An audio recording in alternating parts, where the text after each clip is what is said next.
कुशलगढ़ एक ऐसा क्षेत्र जो दक्षिणी राजस्थान के अंतिम छोर पर बसा है, जहां आज़ादी से पहले राठौड़ों का और उससे पहले मूलतः आदिवासियों का राज था। कुशला भील नाम के आदिवासी को मारकर अखीराज जी ने संवत 1751-52 में कुशलगढ़ नगर की स्थापना की। आज भी कुशलगढ़ मध्य प्रदेश और गुजरात की सीमाओं से जुड़ा होने के बावजूद अविकसित क्षेत्र का हिस्सा है, जहां शिक्षा, स्वास्थ्य, पानी, बिजली और रोजगार जैसी समस्याएं निरंतर रूप से लागू हैं। विशेष तौर से शिक्षा, स्वास्थ्य और रोजगार का मुद्दा यहाँ निहायत ही महत्वपूर्ण है, जिसकी वजह से पलायन की समस्या का सामना यहाँ की जनता को करना पड़ रहा है।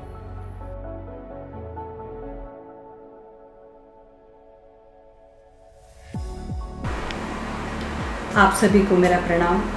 मैं रेखा जोशी, कुशलगढ़ नगर पालिका अध्यक्ष। एक छोटे से कुशलगढ़ क्षेत्र से मैं बिलोंग करती हूँ, लेकिन यहाँ पर सखी संस्था ने जो काम किया है वो निश्चित रूप से प्रशंसा के योग्य है। मुझे ध्यान है जिस समय मैं पोस्ट पर बैठी थी उसी साल सखी संस्थान की शुरुआत हुई थी। तो जिस प्रकार एक छोटा सा शिशु जन्म होने के बाद अपने पैर लेता है, धीरे धीरे चलना सीखता है और बड़ा होता है, उसी तरह सखी संस्थान ने प्रगति की। स्टार्टिंग में बहुत छोटे छोटे संसाधनों से ही शुरुआत हुई और उसके बाद लोग जुड़ते चले गए। करीब 3000 महिलाओं को सखी के माध्यम से रोज़गार मिला है। आने वाले समय में मैं उम्मीद करती हूँ कि सखी संस्थान निश्चित रूप से और भी महिलाओं को अपने साथ जोड़ेगी और ये अपेक्षा करती हूँ कि सरकार की तरफ से भी, प्रशासन की तरफ से भी सभी सरकारी और गैर सरकारी संस्थान मिलकर अगर एकजुट होकर इस छोटे से क्षेत्र के लिए काम करते हैं तो निश्चित रूप से ये विकास का पर्याय बन जाएगा। और जिस तरह सखी ने यहाँ पे काम किया है, बहुत सारे नए नए रोज़गार महिलाओं को दिए हैं और सिलाई है, कढ़ाई है, बुनाई है, मेहंदी है, इसके अलावा बहुत सारी चीज़ें हैं जिसने महिलाओं को आत्मनिर्भर बनाया। जब मैंने जहाँ भी विज़िट की है वहाँ पे जाकर, तब मैंने देखा जिस प्रकार छोटी छोटी बालिकाएं और महिलाएं यहाँ पर बैठती हैं और इसका संचालन करती हैं, काफ़ी अच्छा एक पारिवारिक माहौल यहाँ पर तैयार होता है। तो मैं अपनी तरफ से सखी की डायरेक्टर निधि जी को भी शुभकामनाएं देती हूँ। उन्होंने बहुत अच्छा प्रयास किया है। उनका बहुत सहज और सरल स्वभाव है, जिससे उन्होंने कुशलगढ़ के कई लोगों का दिल जीता है और ख़ासकर महिलाएं उनसे बहुत ज़्यादा जुड़ी हुई हैं और उन्हें आत्मनिर्भर होने का और स्वाभिमान से जीने का सखी ने जो मौका दिया है वो प्रशंसा के योग्य है। धन्यवाद।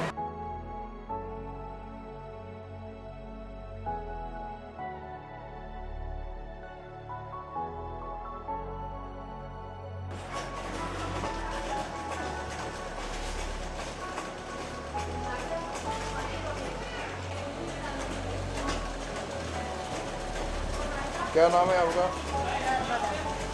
नर्मदा। कहाँ से आ रहे हो? बड़वास से आ रहे हो।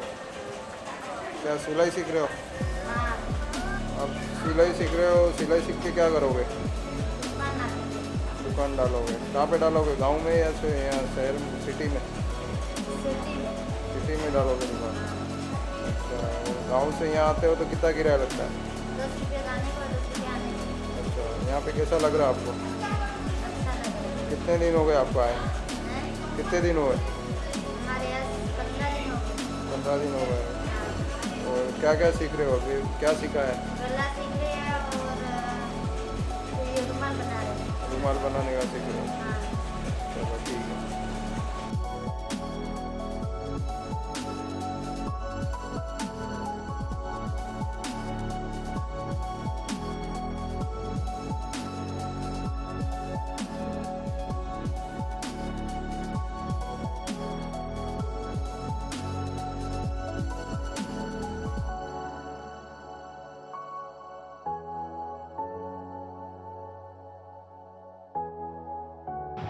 प्रतिध्वनि संस्थान की सखी योजना ने 31 मार्च 2016 से अब तक 3153 महिलाओं को सिलाई, कढ़ाई, बुनाई, मेहंदी, पेंटिंग में निपुण कर आत्मनिर्भर बनाया है।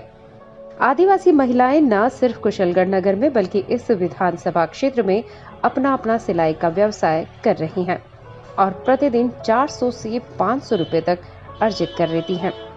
ऐसी ही एक महिला संगीता के घर आपको लिए चलते हैं, जो मजदूरी के लिए गुजरात नहीं जाना चाहती थी और अपने गांव में ही अपना स्वयं का रोजगार चाहती थी।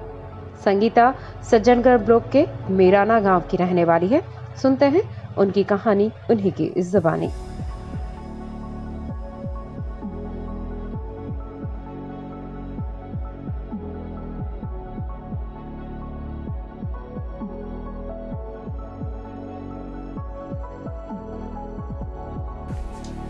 नमस्कार, स्वागत है आपका सखी संस्थान में। और आज हम एक ऐसी हस्ती से मिलने जा रहे हैं जो कि कुशलगढ़ से 40 किलोमीटर दूर से, जिनका घर 40 किलोमीटर दूर है और आने जाने का मतलब कोई ऐसा साधन नहीं है कि वो डेली आ जा सके, लेकिन फिर भी इन्होंने सखी संस्थान में ज्वाइन किया और इन्होंने क्या क्या सीखा है वो हम इनसे जानते हैं। तो क्या नाम है आपका? संगीता। संगीता। आपके गाँव का नाम क्या है? मेराना। और ये कुशलगढ़ से अपना कितना दूर पड़ता है? 40 किलोमीटर। तो 40 किलोमीटर दूर है। अच्छा, आपको किसने बताया सखी संस्थान के बारे में?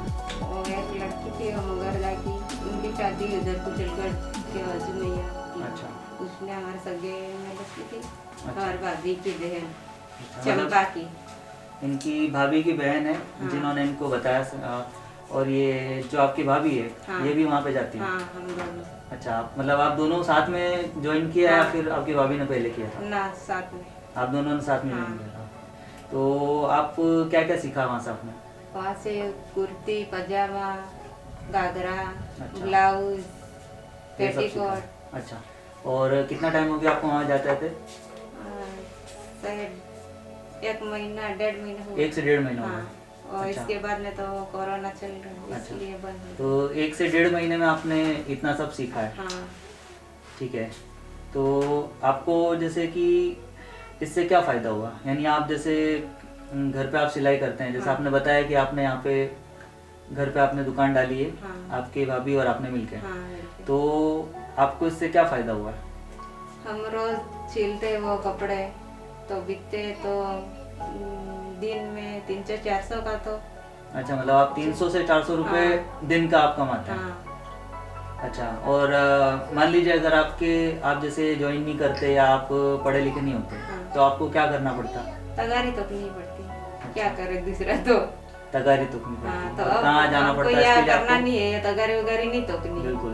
तो ये कहाँ कहाँ जाते अगर आप मजदूरी करते तो? ये सूरत, अहमदाबाद, ये लोग सब जाते हैं ना। और अच्छा, इधर मतलब जो क्या- यहाँ पे हाँ। एक्चुअली होता आ रहा है कि यहाँ के लोग जो होते हैं वो मजदूरी करने के लिए सूरत, वापी, अहमदाबाद वहाँ जाते हैं और वहाँ पे उनको मतलब इवन लेडीज़ों को भी वहाँ पे मतलब तगारे वगैरह तोड़नी पड़ती है, उठानी पड़ती है उनको, तो वहाँ पे मजदूरी करनी पड़ती है उनको। तो इन सब से इनको ये फ़ायदा है कि उनको कहीं माइग्रेशन नहीं करना पड़ रहा है। और दूसरी बात ये है कि वो अपने घर पे रह के ही दिन के 300 से 400 रुपये वो कमा लेते हैं। तो कैसा लगता है आपको वहाँ पे? सखी संस्थान में आप जाते हैं, आपको कैसा लगता है? अच्छा सर, फिर भी वो पैंट शर्ट में वो तो नहीं सीखे। अच्छा। अभी तक तो जाना है, लेकिन अभी सीखा है तो। नहीं, 1 महीने में बहुत सीखा आपने, बहुत अच्छा किया। हाँ। अच्छा। ये पैंट शर्ट के बारे में बता रहे थे, उसके बाद में तो कोरोना चल रही है, इसलिए फिर चलो, बंद हो कोरोना गया। के कारण इनका जो भी सब- था वो आगे नहीं सीख पाए। हाँ। तो कोरोना के टाइम में आपने मास्क बनाए, हाँ, मास्क तो बनाए। अपने गांव में बांटे मास्क। हाँ। चलो, ये अच्छी बात है, इन्होंने अपने गांव में मास्क बनाए और सभी को बांटे। तो अब मैं आपके जो भी सिले हुए हैं, जो भी आपने सिला है, उसका 1-2 आप सैंपल बताइए हमें। तो दिखाइए आपने क्या क्या बनाया। ये साड़ी वाला ब्लाउज, ठीक है, ब्लाउज बनाया। और क्या क्या बनाया आपने? और ये सादा ब्लाउज, ठीक है। और ये पजामा, ठीक है। और और ये करो। कुर्ती। अच्छा, तो आपने 1 महीने में इतना सब सीखा। देखिए, इन्होंने 1 महीने के अंदर अंदर ये कुर्ती वगैरह बनाना इन्होंने सीखा है और ये इससे अपना रोजगार कमा रहे हैं। आपने पढ़ाई कहाँ तक की है? BA final. BA final. अच्छा, तो देखिए, जहाँ इन्हें मतलब मजदूरी करने जाना पड़ता है, लेकिन इन्होंने 1 महीने की मेहनत में इतना सब कुछ बनाना सीखा। ये आगे चाहे तो डिज़ाइनिंग में जा सकते हैं, खुद अपने अपने डिज़ाइन बना सकते हैं, तो ये बहुत अच्छी बात है। तो क्या नाम बताया था आपने? संगीता। तो संगीता जी, ये इनका एक्सपीरियंस रहा है, बहुत बढ़िया रहा है और इन्होंने इतना अच्छी अच्छी चीज़ें इन्होंने डिज़ाइन किए बनाया है। तो बहुत बहुत धन्यवाद आपका, आप हमारे साथ जुड़े। प्रतिध्वनि संस्थान की सखी योजना के द्वारा डिजाइनर्स को बुलवाकर विभिन्न तरह की ट्रेनिंग दी गई, जिसमें सभी महिलाओं ने कशीदे का धागे का काम सीखा।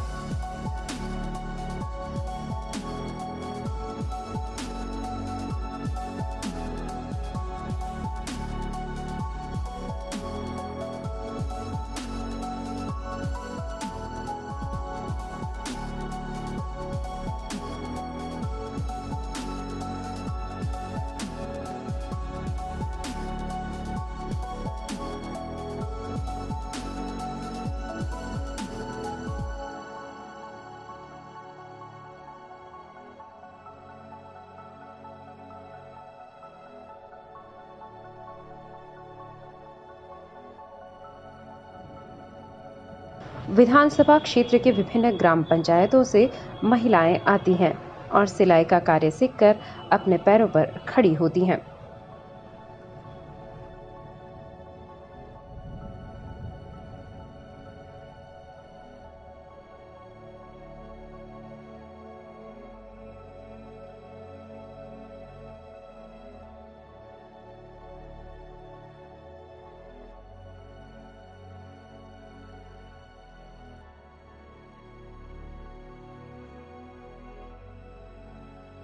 हमारे यहाँ की डॉक्टर जो दीदी हैं वो महिलाओं को जागरूक करने में, उनको प्रशिक्षण करने में काफ़ी आगे आई हैं। उन्होंने यहाँ एक सखी नाम की संस्था खोली। तो संस्था जो है नियमित रूप से इन बच्चियों को, लड़कियों को, महिलाओं को प्रशिक्षित कर रही है, ट्रेनिंग में प्रशिक्षित कर रही है। और मैंने ये मालूम भी किया है कि इन्होंने जिनको प्रशिक्षित किया है उसमें से 100-150 महिलाएं तो अपने स्वयं को रोजगार उपलब्ध करती हैं सिलाई के माध्यम से। ये बहुत अच्छी बात है। लेकिन अब सिलाई केवल सिलाई ही सीख ले, ज़्यादा ऐसे आर्ट्स होना चाहिए जो महिलाएं उसको सीखें और उस आर्ट्स का वैल्यूएशन भी हो। अब किसी को आप खाली, ये तो एक तरह से क्या होगा कि जितनी महिला प्रशिक्षित होगी तो प्रशिक्षण लेकर के टेलरिंग का ही काम करेंगे, तो कहीं ना कहीं शिक्षा तो आने वाली है। उस शिक्षा को कम करने के लिए दूसरे रोजगार उपलब्ध हो। मेरा सखी की जो ये संस्थापक हैं डॉक्टर निधि, उनसे यही रहता है कुछ ऐसे भी रोजगार मुखी जो है इनको ट्रेनिंग दी जाए ताकि अपना होम साइंस वगैरह भी कई चीज़ें हैं। तो काम उनका बहुत अच्छा हो रहा है। अब तक करीब 1200 बच्चे को इन्होंने ट्रेनिंग दी है।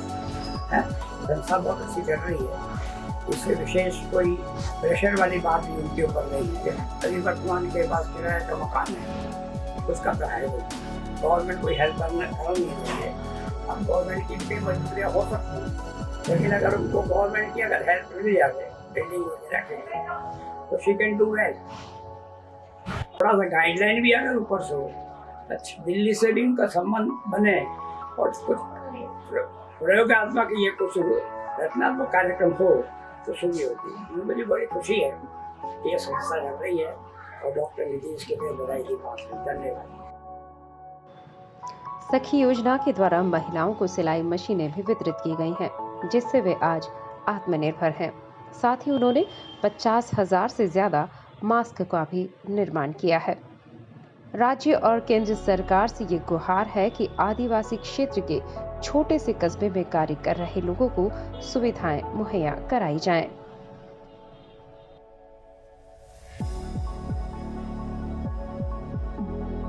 मेरा नाम मेहरुन्निसा छिपा है।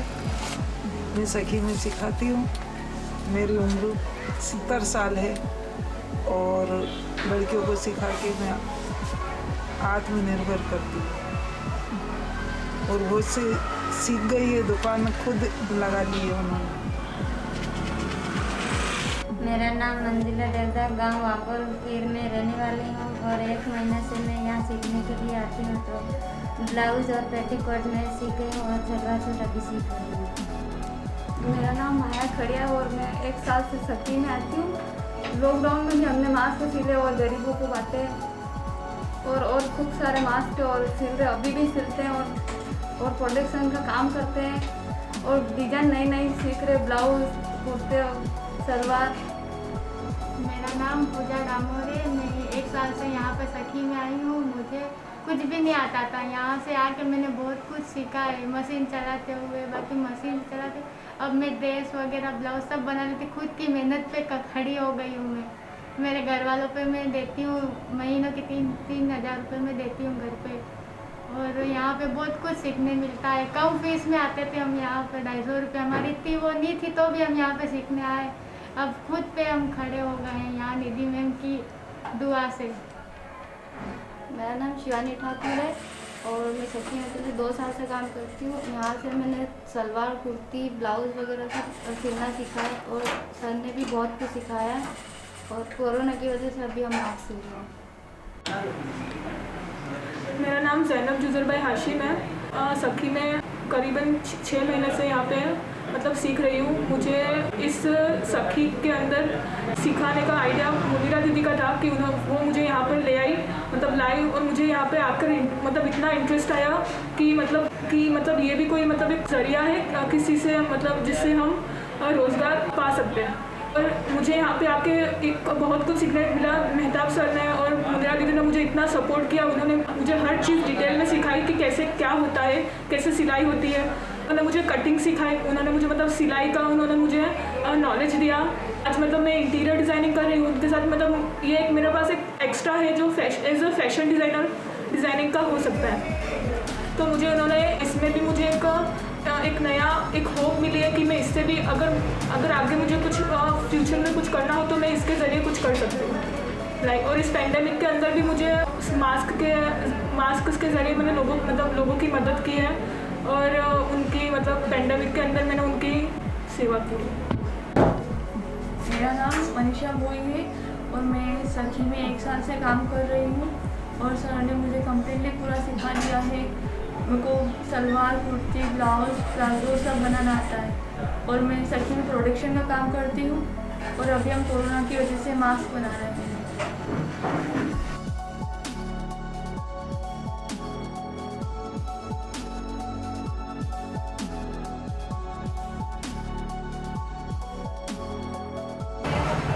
हसमुख से प्रदेश कांग्रेस कमेटी सदस्य, फिर कई संस्थाएं भी आई। यहाँ पर कई तरह की संस्थाओं के माध्यम से लोगों को रोजगार मिला।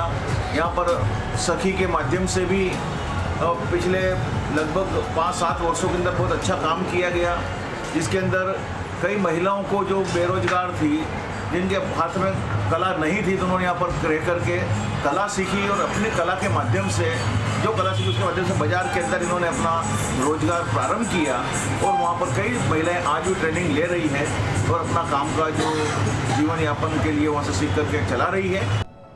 प्रतिध्वनि संस्थान न सिर्फ महिलाओं बल्कि बालिकाओं के लिए भी हॉबी क्लासेस लगाती है, जिसमें इस क्षेत्र के सुदूर इलाकों से भी बच्चियां नृत्य, dance, painting, clay painting, mehndi इत्यादि सीखने आती हैं। अब तक 600 से ज़्यादा बच्चियां इन्हें सीखकर अपने ग्रीष्मकालीन अवकाश का सदुपयोग कर चुकी हैं। प्रतिध्वनि संस्थान यूं ही अपने कार्यों के द्वारा प्रतिबद्ध है महिलाओं के उत्थान के लिए।